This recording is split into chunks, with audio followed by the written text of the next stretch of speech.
जियो financial अब mutual fund का licence के लिए अप्लाई कर रहा है मयूरेश।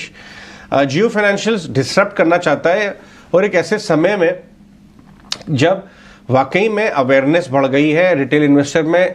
अब म्यूचुअल फंड एक पुश प्रोडक्ट नहीं है, लोग खुद करना चाहते हैं। मैं खुद, मेरे रिलेटिव्स पूरे दुनिया में और पूरे देश में फैले हुए छोटे शहरों से फ़ोन आता है, साहब कौन सा म्यूचुअल फंड लेना चाहिए एसआईपी के लिए। अगर इन्होंने वाकई में लो कॉस्ट म्यूचुअल फंड 5-10 पैसा एंट्री पॉइंट और ट्रेल कमीशन वाले लॉन्च किए तो क्या एक बड़ी बाढ़ आ सकती है एसआईपी की? क्या जियो फाइनेंशियल को वॉल्यूम्स मिल सकता है? क्योंकि ये वॉल्यूम प्ले है, अगर ये वॉल्यूम लाने में सक्सेसफुल रहे तो शायद बात बन जाएगी इनकी म्यूचुअल फंड में, और दूसरों की एक तरह से दिक्कत हो सकती है दूसरे म्यूचुअल फंड्स के लिए।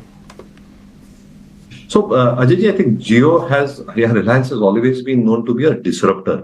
जो भी फील्ड या सेगमेंट में वो जाते हैं, और इसलिए आई थिंक जो जियो फाइनेंशियल्स की एक स्ट्रैटेजी या रणनीति हो सकती है, this can be in the direction that you are probably speaking about. Obviously I think जो हम सुन रहे हैं कि जो टेक इनेबल्ड प्लेटफॉर्म ये एक एफिशिएंटली बिल्ड कर देंगे, that will be a very very cost efficient platform from a management perspective. तो आई थिंक जो कॉस्ट ऑप्टिमाइजेशन होगा बिजनेस मॉडल को लेके, ये डे वन से स्टार्ट हो जाएगा। दूसरा, आई थिंक जो स्ट्रेटेजिक इनपुट्स है, जो मैनेजमेंट टीम है आज जियो फाइनेंशियल्स के पीछे, I think they carry decades of experience with them, तो उनको बराबर पता है कि पल्स ऑफ द मार्केट क्या है। And as you rightly pointed out, mutual funds is no longer a push product now. I think एक ऑटोमेटिक रिस्पॉन्स आ गया है। आप अगर डीमैट खाते देखें, जो सीडीएसएल का डेटा आया था, maximum accounts have got opened in tier 2, 3 और 4 सिटीज, जहां पे both trading accounts as well as mutual fund accounts have come through.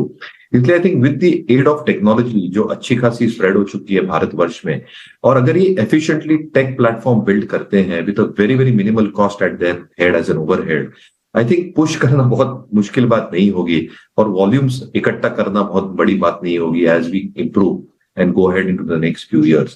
दूसरा, आई थिंक जो अदर बिजनेसेस में भी ये जा रहे हैं in terms of management with BlackRock, expectations in terms of some insurance products also getting launched, कहीं ना कहीं आई थिंक जो लो हैंगिंग फ्रूट्स है ये भी कैप्चर करेंगे। And as they significantly ramp up their volume share, कहीं ना कहीं I think in the coming few quarters वो आंकड़ों में भी दर्शाया जाएगा। तो I think no two ways about it, जिनके पास है बिल्कुल में रहना चाहिए जियो फाइनेंशियल।